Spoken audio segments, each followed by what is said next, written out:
Mini Sundance vlog. Most people fall in love quite a few times in their lives. We were waitlisted and we got 2 free tickets. Let's freaking go, brother. Let's go. Perfect. Thank you so much. We got tickets.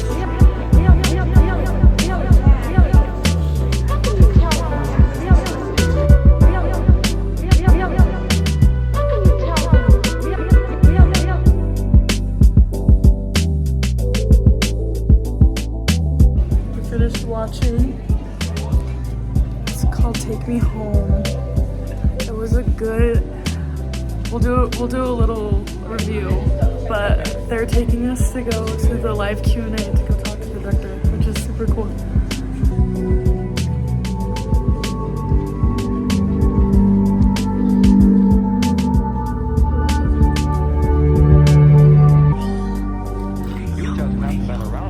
That was Take Me Home. Director Liz Sargent. What was it like directing your sister? She's my sister. Everyone has a sister, they know what that's like. It was really complicated because, you know, she's my sister. She only wants to listen to me so much. So I knew that from the short. She also obviously trusts me a lot.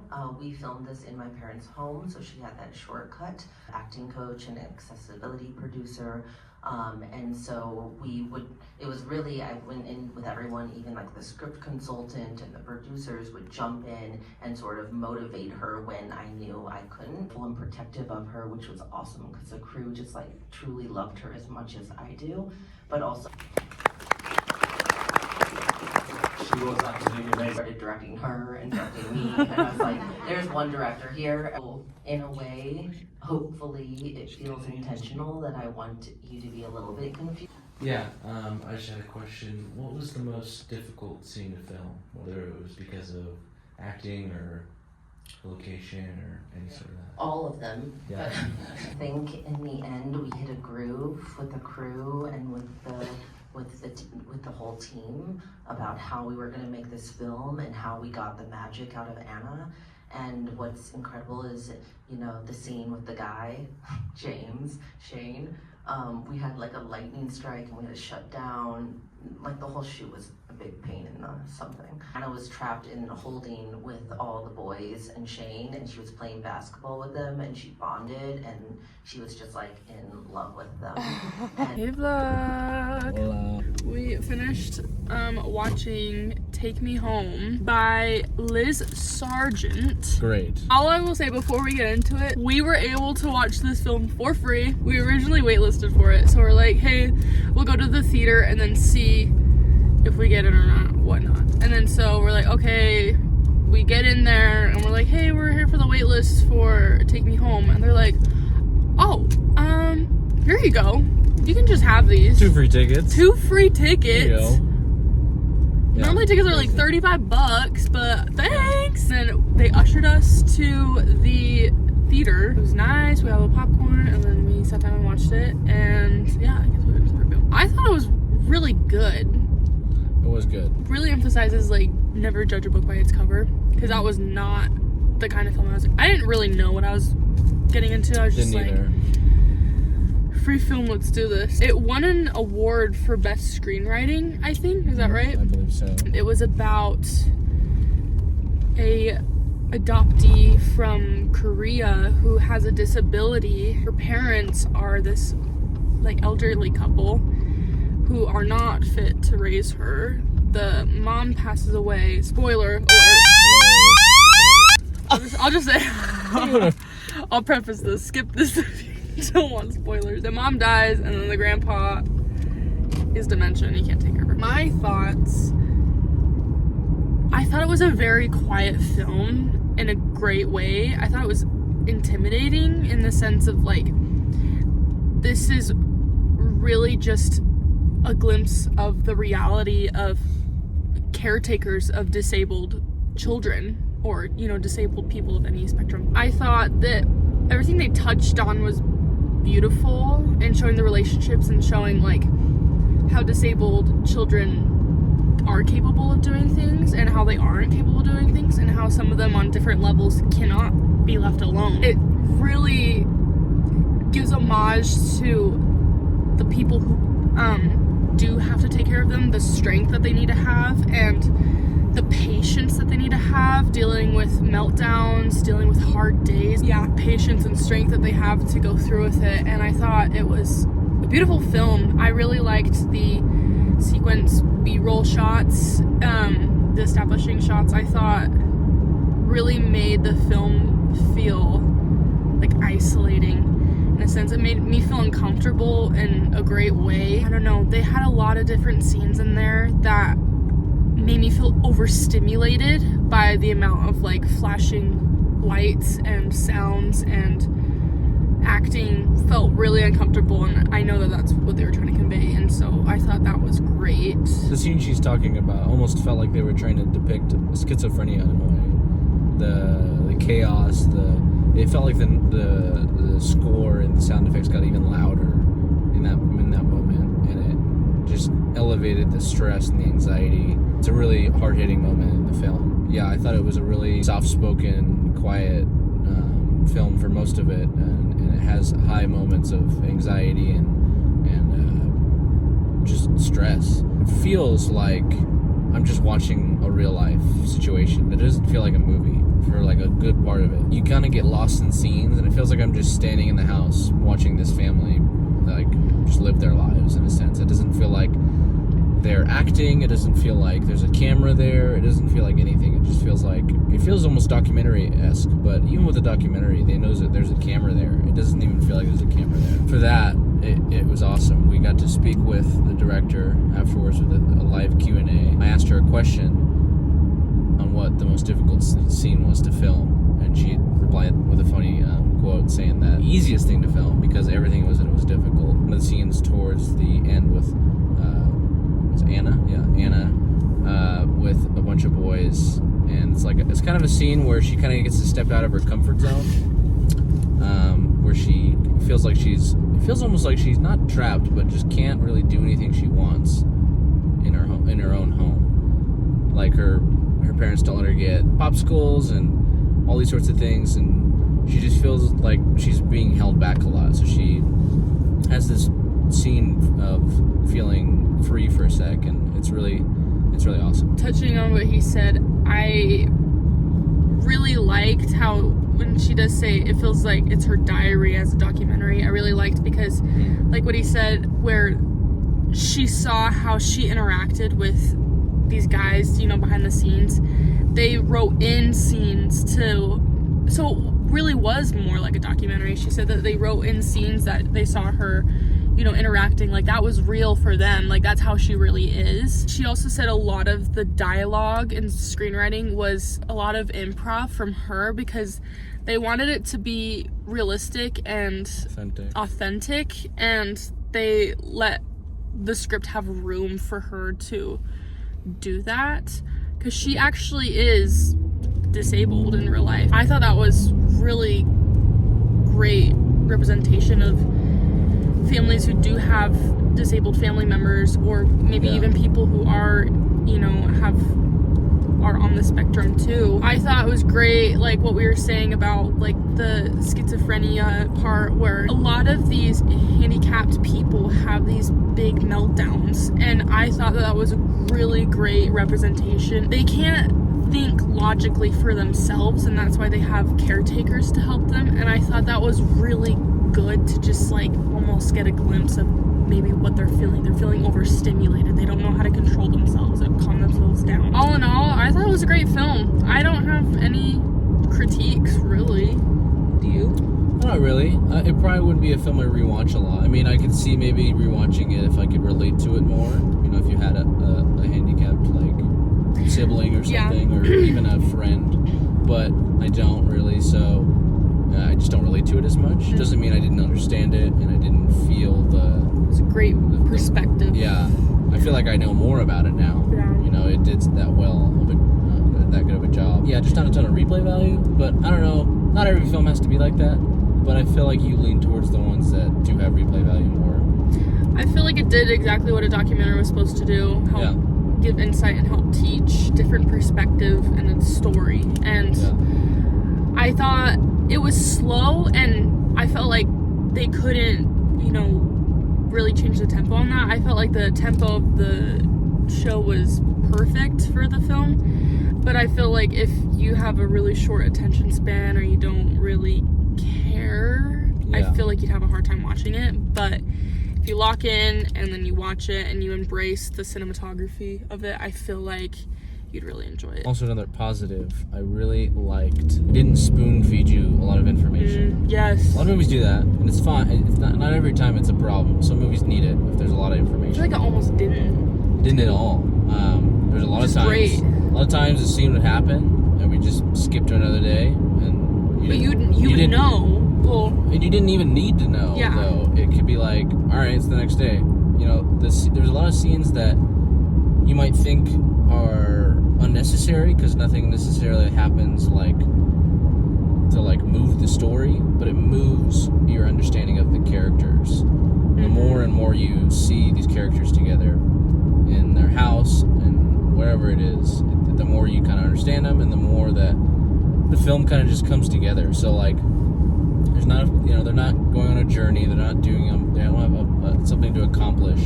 It's just them living life. So I think it was cool that they never really spoon-fed anything, and like I said, it really just felt like we were watching someone's life. I feel like in that sense, that's why the dialogue felt so natural, was because they really didn't spoon feed you. It just felt as if you were to just literally jump into a character's life.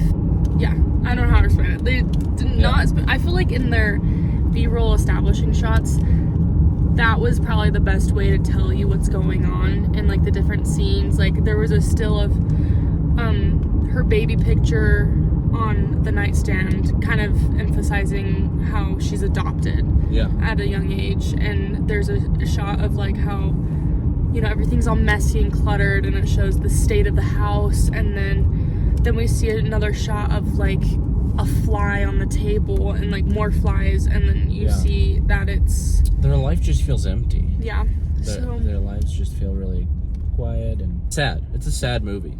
It, you know, it was sad. It was sad because it feels like there's no way to help. There's no way to like, and not everything needs a solution. So that's why it feels really sad.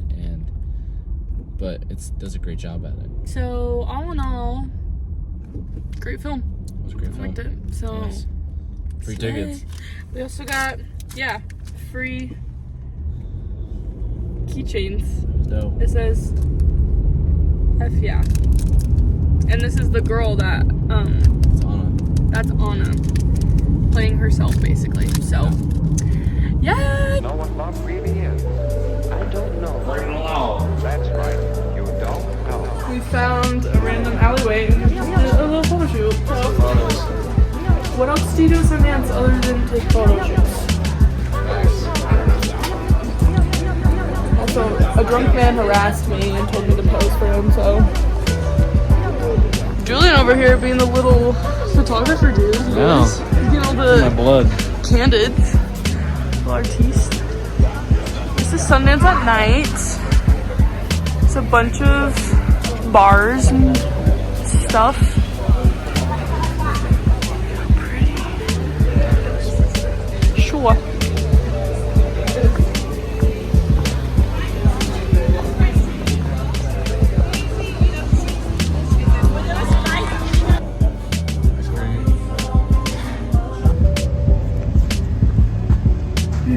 Thank you. What did you get? Hold on. I love that. Put on his Michael Kors glove that I gave him. Cherry Coke float. Cherry float Zero Coke. sugar. And then my This is to get me through the movie because I'm sleepy. and this. He has to drive us home.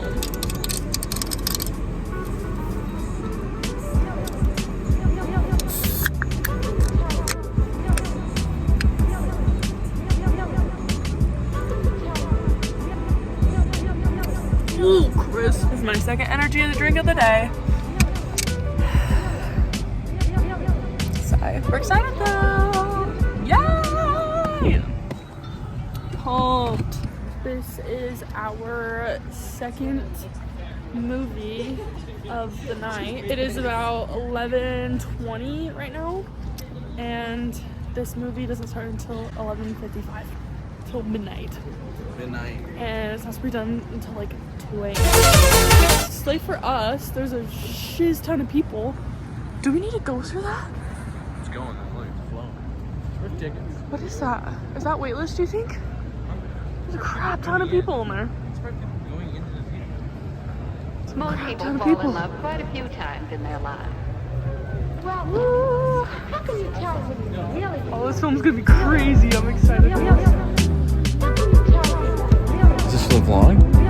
Oh, I thought you were filming.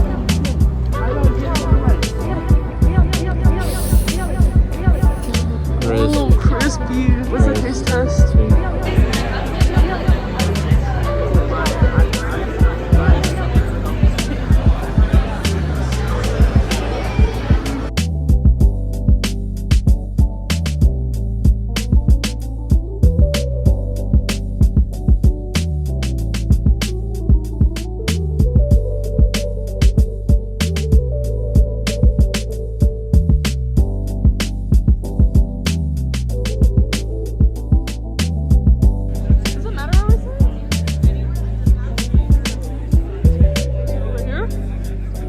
You just haven't been around enough to know what love really is.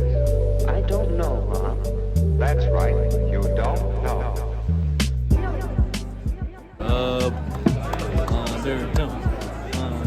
Okay, we are in the theater for Undertone. We're really excited. I'm low-key tired, but now I'm starting to get a little bit more awake. There are so many people here for a midnight screening. This is the first ticket that I've been able to buy at Sundance, so we didn't even have to freaking worry about a wait list. We actually just got in, so we're really excited because this is an A24 movie that isn't out until like March. So we get to see it firsthand. So yay!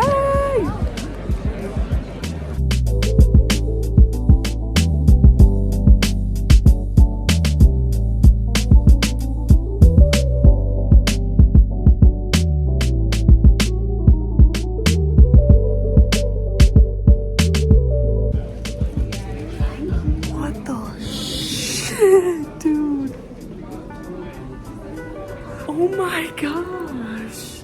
I was like closing. I was like this the whole time. That was insane. I was like this the whole time. I was so scared. That was crazy. That was insane. That's terrifying. That's all I could say.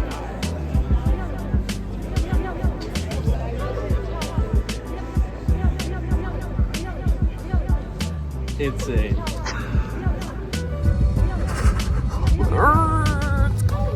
These people laugh in terror and like fear. People are giggling. Like it's, I don't get People that. giggling. There's this chick snoring next to me, and I'm like clutching my seat for my life. I was terrified. Yeah, I don't get how people are like laughing at it. I guess. I was like, this is not a laughing matter. I guess some people try to like laugh off like when they're in like a haunted house, you know? This is different. I don't know. Maybe it is that scary. It feels like a haunted house. Either way, I don't know. Genuinely, one of the most scariest movies that I've seen in a long time. I feel like lower budget has to like, they're not Hollywoodified horror, so they don't have to like cheese it up, I guess. Wait, I think you're good. No, you're not. No, you're good. You good? Yeah, you're good. Yeah, I think the best thing about that was the sound design. I absolutely That agree. was insane. Very well done. And going into it, that was the one thing I was most pumped about. Because horror about a podcast, like, you gotta know the sound design. That's like the whole point of it. You know, and we don't really see much of the calls. I'm gonna try not to like spoil anything, but you don't need to. The way all the audio is designed is terrifying. There's not one that's popping in my head. This is probably the scariest movie I've seen since Skinamarink. I saw that in theaters. That's the scariest movie I've ever seen.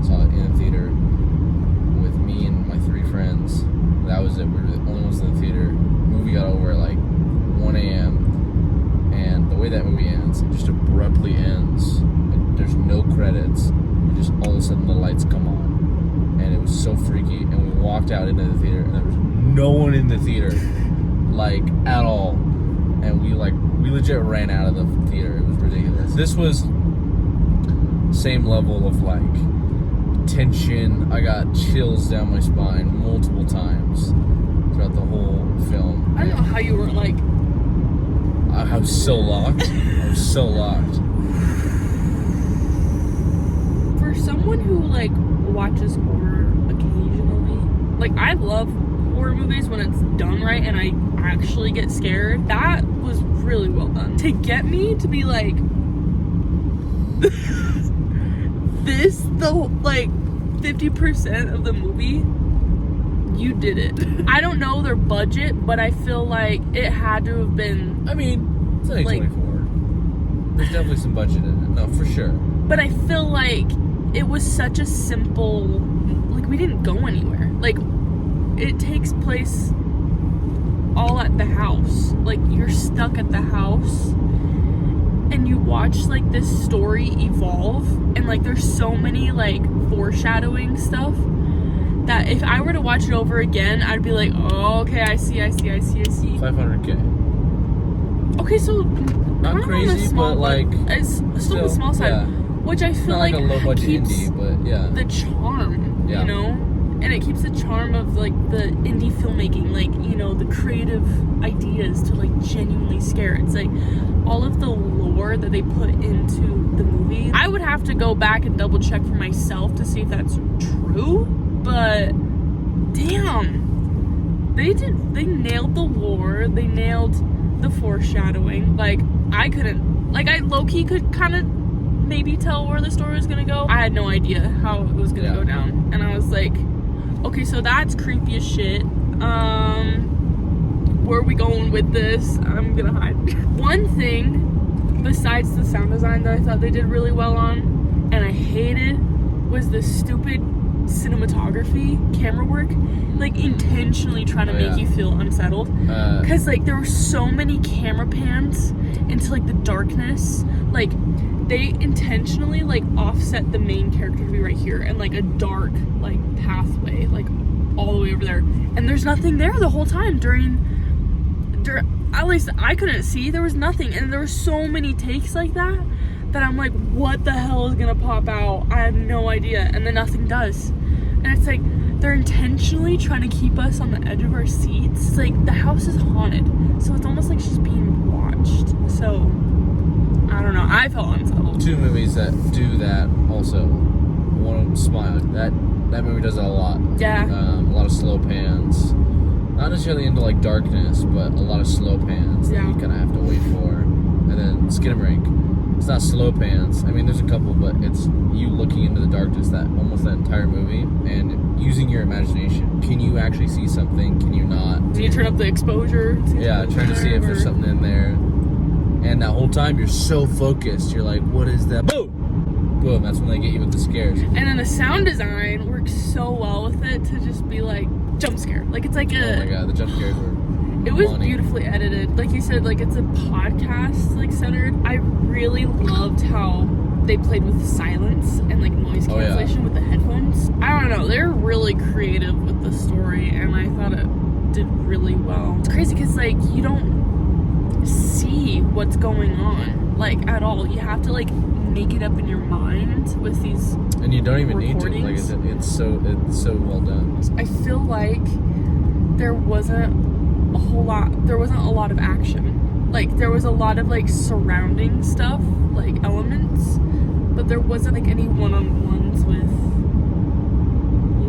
you know, the mom. I almost wish that there was a little more action. It was surreal to like see it for the first time before it actually comes out. Goes globally, like public. I wonder if this is the first show. I think this is the first showing, and then in March it's gonna release globally. So that's pretty sick. And to be able to watch it in a theater full of film enthusiasts. There was supposed to be a Q&A with the filmmakers, but they left town. So, but they're still awesome. A24 knows their shit. So yeah, they know how to pick their movies. They know what's gonna stand out. it was very well done. Overall, really good. I enjoyed that more than the movie we saw earlier. Two completely different films. I could just see myself coming back to this a lot more often. Also just connecting with it more. This is more up my alley. Oh, he was loving it. I was like... I'm not a big jump scare guy in terms of horror movies. I think they're a little overused at times and almost like a Fallout safe play sometimes in movies to make it scary. This did not rely on those at all. The tension in between some scares is where I'm like, anxiety. But then the jump scares really nail because you have no idea when they're coming because you're so focused on being stressed out. And then boom, come out of nowhere and they really get you. The first one that happened, the whole theater exploded. That was crazy. It was so loud. Oh my god. I don't think I've been in a theater that full in a while. Yeah, it was packed. There's only a couple of seats open. Cool to see people Appreciating films. Like that many people wanted to come see this at midnight. I know, it's almost Like- 2 a.m. I don't really have any other notes except I think my only critique is I wish there was a little more action Yeah. towards the end. I have a couple critiques, but they kind of include spoilers, so I'm not gonna say that. But yeah, that's our review. It is 2:21 in the morning right now. I know Julian is tripping out from the movie, like driving on the way home. I don't know if it's like the delirium mixed with horror. I'm like, I'm just trying to get ready for bed. Hopefully I can go to sleep and then wake up at a decent time.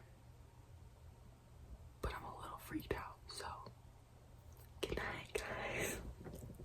Most people fall in love quite a few times in their lives. Well then, how can you tell when you're really in love? Really? How can you tell when you're How can you tell when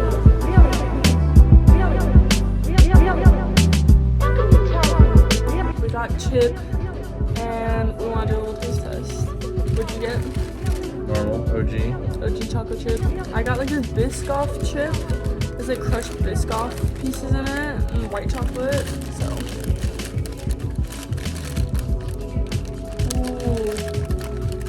Ooh, that's nice.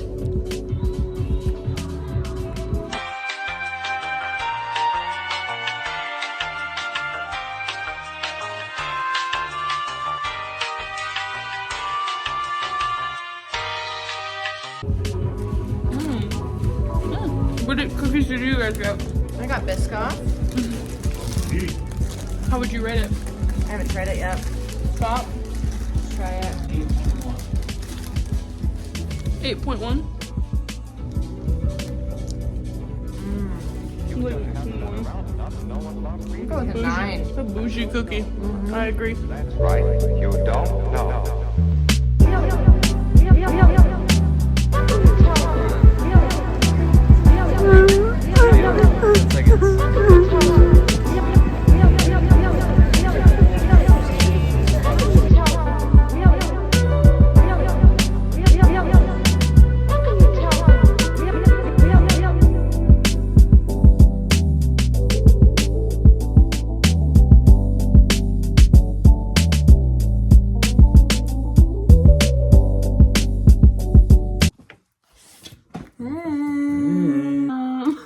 We tried to watch 2 films today, but we were a little late on the first one, and we just didn't get in. waitlisted for the second one, and I don't think they took any waitlist people. Buddy was the second one.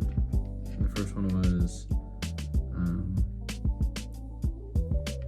can't think of it right now. Something government or something? Oh, it's Extra Geography. Or sorry, yeah. Extra Geography. We were gonna watch Extra Geography and Buddy, but we were a little too late on Extra Geography, and they didn't really take any waitlist people for Buddy. So we just stood in line, but you know, it's part of the experience. It's part of the fun. It So is. I mean, we got to watch 2 shows, 2 or 4 whole weekend. which not bad Yeah, for a noob, and sweet. you know, so, but yeah, that's the end of the Sundance stuff, so. That is. That's it. Nope. Had tons of fun. Undertone was nuts. Oh yeah, yeah.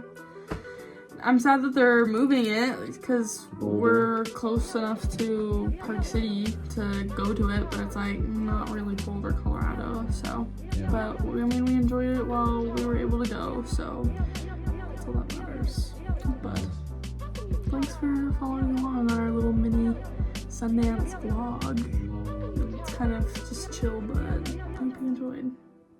Peace.